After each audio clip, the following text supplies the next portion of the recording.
Tony, do you want to petition the NCAA to get Schussler another year of eligibility? That would be nice. Just really, really happy for him. You know, he's a guy that's waited his turn, and this year has done a really, really good job of being prepared for his opportunity. For him to go out and, you know, for us to not miss a beat, didn't have to change anything up, for him to complete passes and control the offense. Really, really happy for him. Were you surprised at how he just stepped right in and immediately was able to? You know, not surprised, because we've been seeing that in practice, and we had a lot of confidence. And again, coming into fall camp, we knew that this was going to be a big year for him, and he's been showing that since fall camp. So really happy that he had an opportunity to go out and show what he's capable of. And you've seen in other games too when he came in. I think it was Georgia Tech maybe last year here at home. You know, he came in, made some big throws down the field. So very, very capable. Just happy he got an opportunity. With the offense, it seemed like no matter who was in, you guys just continue to roll. Just how nice was that this year? Well, you know, that's the standard. You know, we tell everybody it doesn't matter if you're the first team or the third team. You know, the standard is the standard, and the standard is the best here at Clemson. So, you know, just challenging those guys to be prepared for their opportunity. And we knew that we were going to be challenged with what they did defensively. And it was really, really good to see some of the young guys get in there and handle some of the things that Syracuse was doing. Do you feel like you guys kind of showed what you can do when you take care of the ball? Oh, definitely. I think if you look at the games and where we didn't have any turnovers, you know, we have an opportunity to go score points, and we can help our defense. And then when you know, as good as those guys are on defense, but we get a lead for them, and we're not turning the ball over, putting them back on the field fast, and they can be very, very disruptive. What has Tavian Feaster shown over the last few weeks that he got into the game fairly early today? Just more consistency in practice. You know, his knowledge of what we're trying to do. You're starting to see the little things. You know, the biggest thing early on was just the footwork. You know, obviously this is the college level. Everything happens fast. The windows in the running game are very, very small at times, and inconsistency in your technique. So that's what you saw him do, is get committed to his technique, and he's really, really understanding what we're trying to do. So, you know, he's fought his way up the depth chart.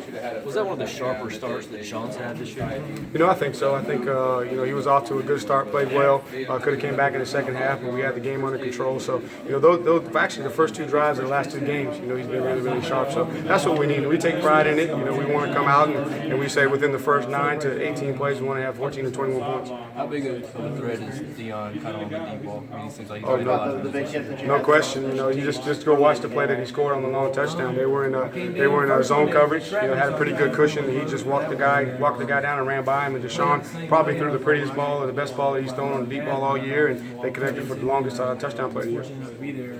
At what point did you guys know that Frew Morgan wasn't going to be able to go, and then how do you think Pollard did in his first start? You know, you look at 195 yards rushing, over 500 yards of total offense. I don't think we recorded a sack, and so very, very pleased with how both Pollard and Tremaine Ankrum played. And, you know, we had a little bit of a setback with the shoulder on Jake about midweek, and I just decided to be smart. You know, we wanted to get him through the game. Same thing with Ray Ray. Ray Ray probably could have went today, but definitely want to get him through the game if we could without putting him back out there. Your wide receivers versus their DBs, is that something you saw game time you wanted to exploit, or is that something you saw as the game went on? You know, I think it was a combination of both throughout the course of the game. And, you know, hats off to Syracuse. I know the score may not indicate today, but, man, that's a tough defense. They've been playing better as the year gone on. And we were a little bit nervous going into it because of some of the things that they were doing up front. And the coaches were doing a great job of putting them in a position to be successful. But we knew that they had some young guys on the back end. They had some injuries on the back end. That if we could handle all of the blitzing and all of the twisting up front, then we would have an opportunity to let our skill, you know, hopefully make plays down the field.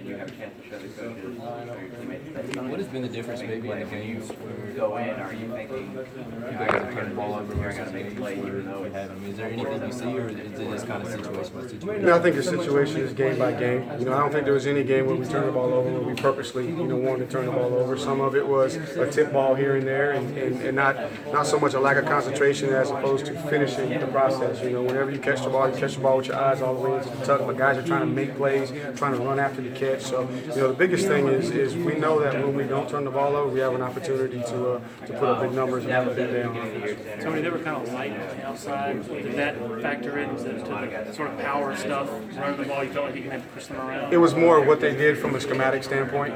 If you go back and you watch them, they do a really, really good job of studying your run game per set, and they have different packages that they want to do per formation based off of your top run scheme. And we knew that what they were doing, what they were showing on film, was geared to stop our base, you know, inside run game. So to give our guys up front an opportunity to be able to be productive in the run game, we knew we were going to have to mix it up and change some schemes and use a little bit more of a gap scheme this week. No, I knew it was going to be challenging, but